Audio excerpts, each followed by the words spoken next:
प्रधानमंत्री नरेंद्र मोदी बिहार दौरे पर मधुबनी पहुंच रहे हैं और पंचायती राज राष्ट्रीय पंचायती राज दिवस के मौके पर वो जनसभा को भी संबोधित करेंगे और साथ में बिहार को एक बड़ी सौगात भी देने वाले हैं, जिसके लिए तमाम तैयारियां पूरी हो चुकी हैं।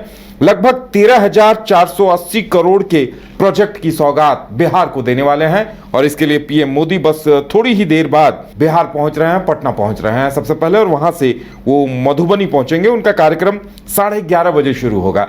ज्यादा जानकारी के लिए इस वक्त हमारे साथ पटना से हमारे सहयोगी मनीष जुड़े हुए हैं।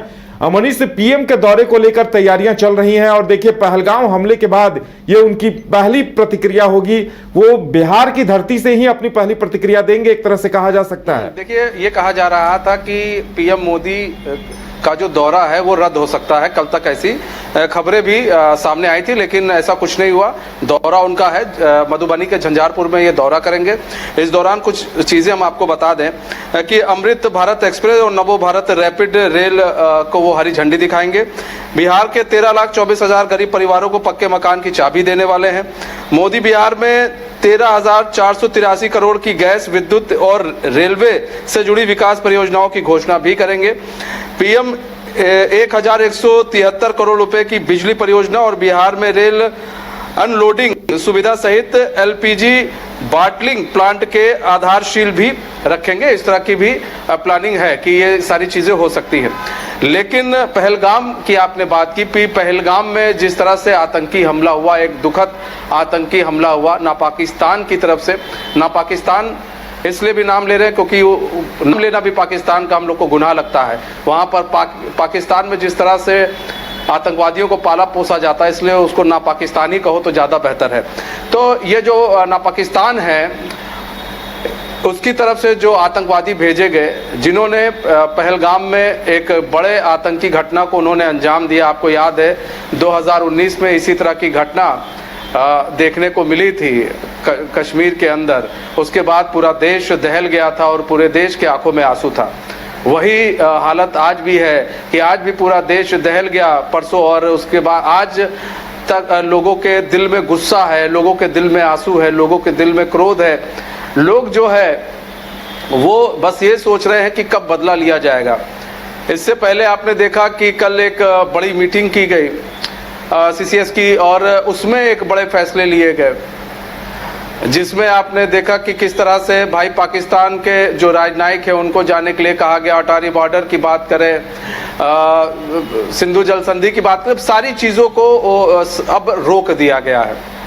अब कहीं ना कहीं जो भारत है, भारत ने एक तरफ तो ये एक पहलू है, इसको समझिएगा। ये सारी चीजें नहीं हो गई है कि अब यहाँ से भारत चुप बैठ गया, नहीं। ये एक पहलू है कि ये भारत को करना ही था और भारत ने वो किया है। सिंधु घाटी की सभ्यता थी, कितने सालों से ये चल रही थी कि भाई इंडस रिवर वाला वैली जो है उसको कभी छेड़खानी नहीं की गई जब से समझौता हुआ। इतने युद्ध हुए, लेकिन इसके बाद जो है आज देखिए आप किस तरह से पहले उसी पर अटैक किया गया, कमर तोड़ दी गई पाकिस्तान की। उन्होंने खून के आंसू रुलाए, तो पहले हम पानी के आंसू रुलाएंगे उनको, पानी के लिए मोहताज कर देंगे। उसके बाद ये हुआ कि भाई अटारी बॉर्डर से जो आवाजाही थी उसको बंद किया जाए, उसको बंद कर दिया गया। राजनयिकों को ये हुआ कि भाई आप लोग अब यहाँ से अपना बोरिया बिस्तरा बांध लीजिए, अब यहाँ से निकलिए आप। और यहाँ पर भाई पाकिस्तान में जो पाकिस्तान के लोग जो भारत में हैं उनको 48 घंटे का समय दिया गया कि आप भी यहाँ से निकल लो। भारत के लोगों को वहां पर कहा गया कि भाई एक हफ्ते के अंदर आप यहां पर आ जाइए। यानी कि ये एक रणनीति के तहत पहले एक फेज का काम कर लिया गया है।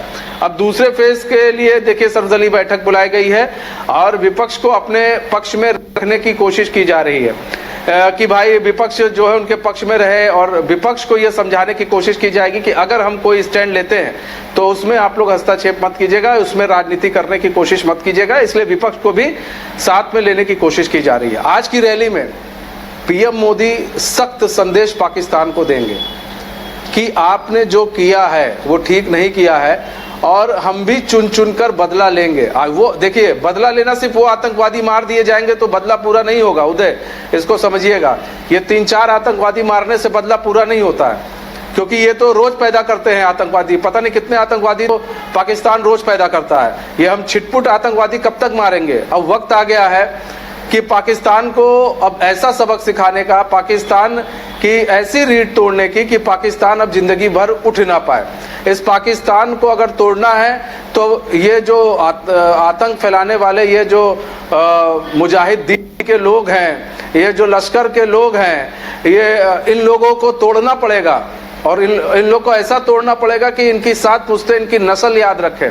देखिए आज क्रोध हम लोग के अंदर भी है, हम भी एक आम नागरिक है, जब हम भी स्क्रीन पर देखते हैं लोगों को रोते हुए तो बहुत दुख होता है।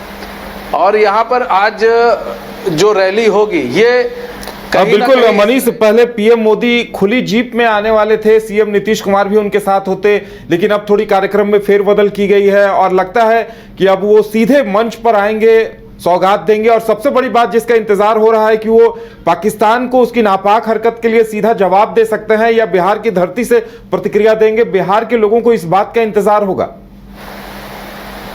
देखिए कार्यक्रम में चेंज इसलिए भी किया गया क्योंकि आपको भी मालूम है कि विपक्ष हर एक चीज पर, हर एक मूवमेंट पर नजर रखे हुए है। तो पीएम मोदी आएंगे तो जैसे स्वागत कार्यक्रम काफी लंबा चलता है और स्वागत किया जाता है पीएम नरेंद्र मोदी का, उसमें चेंज कर दिया गया है। उस तरह की चीजें अब नहीं होंगी।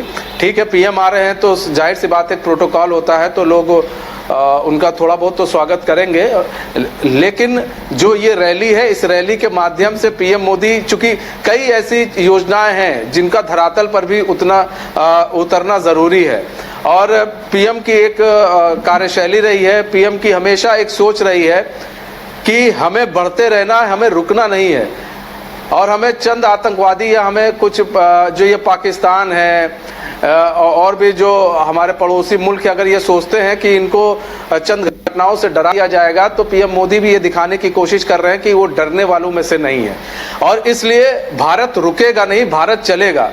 तो ये भी एक अच्छी बात है, ये एक बड़ा संदेश जो है वो देने की कोशिश आज की जाएगी कि हम रुकेंगे नहीं, डरेंगे नहीं। हाँ, तुम्हें घुस कर जरूर मारेंगे। अब किस तरह मारेंगे ये अब तुम वेट एंड वॉच की स्थिति है कि पिछली बार आपने देखा किस तरह से एयर स्ट्राइक किया गया।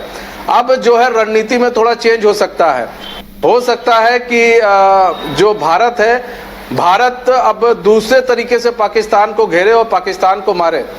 और देखिए समर्थन की बात रही तो समर्थन उसे रूस से भी मिल रहा है, समर्थन उसे माफ कीजिएगा अमेरिका से भी मिल रहा है, समर्थन उसे नेपाल से भी मिल रहा है, समर्थन उसे चीन से भी मिल रहा है। भले ही चीन उसका दोस्त है पाकिस्तान का, लेकिन चूंकि घटना ऐसी घटी है कि इसमें चीन भी ना चाहकर भी अब कुछ नहीं कर सकता है, क्योंकि रोहिंग्या, अब आपकी बात बताएं तो रोहिंग्या मुसलमानों की चीन में क्या दुर्दशा है ये हम सबसे छिपा नहीं है, सब जानते हैं। तो ऐसे में चीन जो है, चीन भी ये कोशिश ये करेगा कि इससे हम बचें। अगर किसी प्रकार का कुछ युद्ध टाइप का होता है तो ऐसे में चीन सिर्फ अपने वेपन से मदद कर सकता है, लेकिन फ्रंट पर चीन भी नहीं आएगा, क्योंकि चीन को भी मालूम है कि किस तरह से भाई इन सब चीजों से बचा जाए। देखिए भारत की ये भी समझना होगा कि ये जो आतंकी घटना हुई है इसमें भारत की इकोनॉमी को भी तोड़ने की कोशिश बहुत की जा रही है, क्योंकि सब ये जो हमारे जो नेबर कंट्री हैं वो ये चाहते हैं कि भाई भारत बढ़े नहीं, भारत घटे। जिस तरह से भारत की अपनी एक पहचान बनी है जी, भारत की इकोनॉमी में बढ़ोतरी हुई है और जिस तरह से भारत ने अपना एक वर्चस्व, अपनी एक धाक जो है वो विदेशों में जमाई है, उसको कैसे कम किया जाए, इस ओर भी जो है ये जो हमारा पड़ोसी मुल्क ना पाकिस्तान है जो आतंकियों को पालता पोसता है, ये इसके जरिए कर रहा है। आपने देखा बांग्लादेश में हिंदुओं को मारा गया, किस तरह से बांग्लादेश में घटना घटी। क्यों घटी ये सब? वो इसीलिए घटी क्योंकि बांग्लादेश जो है पाकिस्तान से काफी आगे निकल चुका था।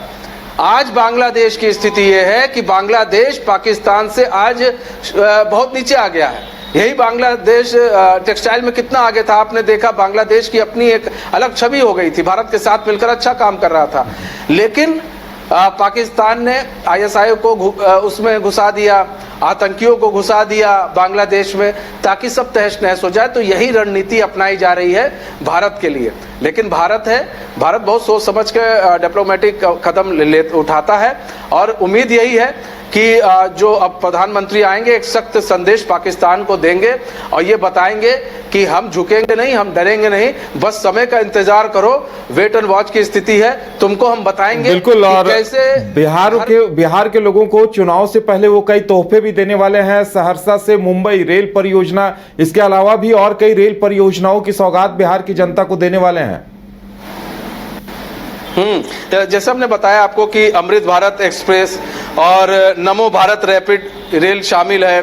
बिहार के 13,24,000 गरीब परिवारों को पक्के मकान की चाबी दी जाएगी। ये भी समझिएगा कि चुनाव से 5-6 महीने पहले 13,24,000 अगर लोगों को घर की चाबी मिलती है, गरीब लोगों को, तो एक बिहार के अंदर एक बड़ा बदलाव देखने को और मिल सकता है। और एक कहते हैं ना झुकाव एनडीए की तरफ और भी देखने को मिल सकता है। तो एक मास्टर कार्ड ये भी खेला गया है। 13,483 करोड़ की गैस, विद्युत और रेलवे से जुड़ी विकास परियोजनाओं की घोषणा भी आज कर सकते हैं पीएम नरेंद्र मोदी। ये भी एक बड़ी खबर है। पीएम 1,173 करोड़ रुपए की बिजली परियोजना और बिहार में रेल अनलोडिंग सुविधा सहित एलपीजी बॉटलिंग प्लांट के आधारशिल भी वो रखेंगे।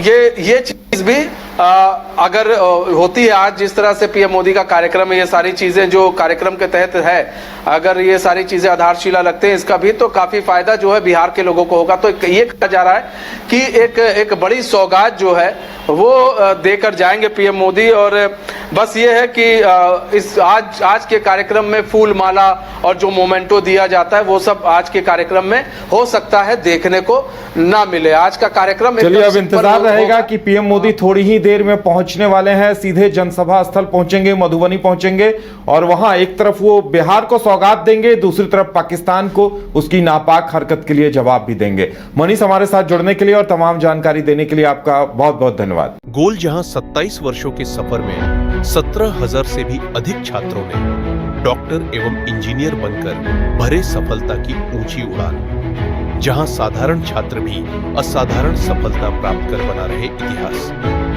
दूरदर्शी शिक्षाविद श्री विपिन सिंह के मार्गदर्शन में मेडिकल एवं इंजीनियरिंग के लाखों छात्रों के लिए आशा की किरण के रूप में गोल्ड रिजल्ट फैक्ट्री